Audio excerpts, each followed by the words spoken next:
బాబు గుక్కపెట్టి ఏడుస్తూ ఉంటాడు. అహల్య ఇంక కిందికి రావట్లేదు. బాబు ఏడుస్తున్నాడు కదా అని చెప్పేసి సుభద్ర అంటుంది. బహుశా స్నానం చేస్తుందేమో. సరే నేను వెళ్ళి తీసుకొస్తానని చెప్పేసి సుభద్ర భోజనం మించలి లేస్తుండగా భానుమతి అడ్డుకొని, పర్లేదు సుభద్ర, నాది భోజనం అయిపోయింది, నేను వెళ్ళి బాబు తీసుకొని వస్తాలే అని చెప్పేసి ఈ విధంగా కావాలని భానుమతి ఇక అహల్య గదిలోకి వెళ్ళి బాబుని ఎత్తుకొని, అరే ఇక నుంచి మనకు మంచి రోజులు వచ్చాయిరా, ఇంటికి పట్టిన దరిద్రం పోయిందిరా అని విధంగా అనుకుంటుంది. బాబుని ఎత్తుకొని కిందికి వస్తుంది. ఏం చేస్తుంది అత్తయ్య అహల్య అని అంటుండగా, ఏమో వాష్రూమ్లో ఉండవచ్చు, బహుశా స్నానం చేస్తుంది కాబట్టి నేను బాబు ఏడుస్తుండగా ఎత్తుకొని వచ్చాలే. అయినా కొడుకు కంటే తనకి ఎక్కువ బాబు ఏడుపు కూడా వినిపించుకోనంత దీర్ఘంగా ఆలోచిస్తున్నట్టుందిరే అని ఈ విధంగా బాబుని ఎత్తుకొని కూర్చుంటుంది. ఈలోపు అహల్యమ్మ అలా చేయదు కదా, అసలు ఏమైనట్టు అని చెప్పేసి బంగారాజు గదిలోకి వెళ్తాడు. అమ్మ అహల్యమ్మ అని చెప్పేసి పిలుస్తాడు. అహల్య ఎక్కడ కనిపించదు. ఇక గౌతమ్ మాత్రం అహల్యకు ఫోన్ చేస్తూనే ఉంటాడు. ఫోన్ రింగ్ అవుతూ ఉంటుంది కానీ ఫోన్ లిఫ్ట్ చేయడు. అదే సమయానికి ఇంట్లో వాళ్ళకి అర్జున్ ప్రసాద్కి ఫోన్ చేస్తాడు. ఏ చెప్పరా అని ఈ విధంగా గౌతమ్ని అడుగుతాడు. నాన్న అహల్య లేదా? లేదురా, ఎక్కడికి వెళ్ళింది ఏమోరా, పొద్దున్నుంచి కనిపించట్లేదు, బహుశా మార్కెట్కి ఇట్లా వెళ్ళినట్టుంది. సరే నాన్న, ఫోన్ కూడా లిఫ్ట్ చేయట్లేదని కాల్ చేశాను, తను వచ్చినాక ఫోన్ చెయ్యి అని వెంటనే బంగారాజు అహల్యమ్మ ఇంట్లో నుంచి వెళ్ళిపోయినట్టుంది, అందుకనే పొద్దున్నుంచి కనిపించట్లేదు. దేవుడా, ఏంటి నా మేనకోడలికి ఇన్ని పరీక్షలు, ఎలాగైనా సరే ఇంట్లో వాళ్ళకి ఎవరికి తెలియకుండానే మళ్ళీ తిరిగి అహల్యమ్మను ఇంటికి తీసుకొని రావాలి, గౌతమ్ బాబు వచ్చేసరికి అహల్యమ్మ ఇంట్లో ఉండాలి అనే విధంగా బంగారాజు ఇక అహల్యమ్మ కోసం అని చెప్పేసి బయలుదేరతాడు వెతకడానికి.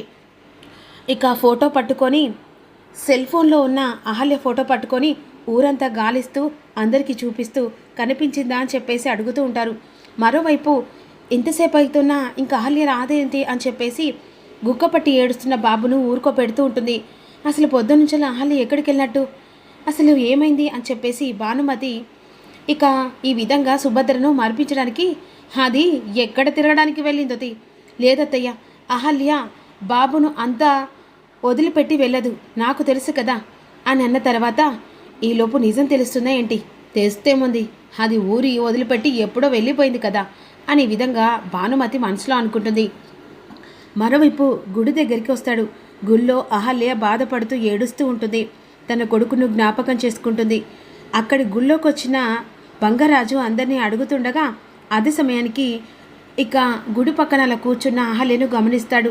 అహల్యమ్మన అలాగే ఉంది కదా అనే విధంగా అక్కడికి వెళ్తుండగా అహల్య అన్ఎక్స్పెక్టెడ్గా చూస్తుంది. అమ్మో మామయ్య కదా అని చెప్పేసి అక్కడి నుంచి ఇక అలా గోడ అవతల నుంచి వెళ్ళిపోతుంది. వెంటనే బంగారాజు అక్కడికి వచ్చేసరికి అహల్యమ్మ కనిపించదు. అదేంటి, ఇందాక ఉన్నా కదా అహల్యమ్మ, ఎక్కడికి వెళ్ళినట్టు అని విధంగా చీకటి పడిపోతూ ఉంటుంది. అహల్య ఇంటికి రాదు. గౌతమ్ ఫోన్ చేస్తూ ఉంటాడు. వీడికి ఏం చెప్పాలి అని అర్థం కాదు. మరోవైపు ఇదంతా చూస్తూ ఉంటే ఇల్లు వదిలేసి వెళ్ళినట్టుగా అనిపించట్లేదారా? ఇంకా ఆలోచించడానికి ఏముద్రా? ఈ పిల్లగాడు, ఇంటి సంసారం, ఇక ఎందుకులే నాకు వచ్చిన గొడవ అని చెప్పేసి ఇల్లు వదిలేసి వెళ్ళినట్టుగా ఉంది. అవును బామ్మ, నువ్వు చెప్పేది నిజమేనే. అహల్యకు ఈ ఇంట్లో వాళ్ళు ప్లస్ తన కొడుకు, మా తమ్ముడు, దాని మొగుడు బోరు కొట్టినట్టున్నాడు, అందుకే ఇంట్లో నుంచి వెళ్ళినట్టుంది ఎవరికి చెప్పకుండా.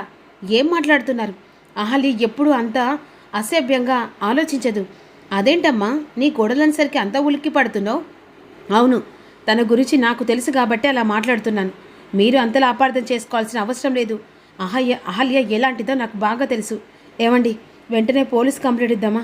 వద్దే, నేను గౌతమ్ గారికి ఫోన్ చేస్తాను అని చెప్పేసి గౌతమ్కి ఫోన్ చేస్తుంది. నాన్న అహల్య వచ్చిందా? లేదురా, ఇంకా రాలేదా? ఏం జరిగింది నాన్న అని చెప్పేసి జరిగిన విషయం చెప్తాడు.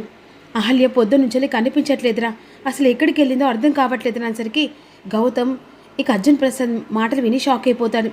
అహల్య ఇంట్లో నుంచి వెళ్ళిపోయినట్టుగా అనిపిస్తుందిరా, కానీ పొద్దున్నుంచి అహల్య ఆచూకి చూసినా కూడా అసలు ఏమాత్రం కూడా అర్థం కావట్లేదు తన ఇంట్లో నుంచి ఎందుకు వెళ్ళిందో అని ఈ విధంగా అంటుండగా, నేను వెంటనే బయలుదేరుతున్నాను అని చెప్పేసి వెంటనే ఊరు నుంచి వెళ్ళి బయలుదేరుతాడు.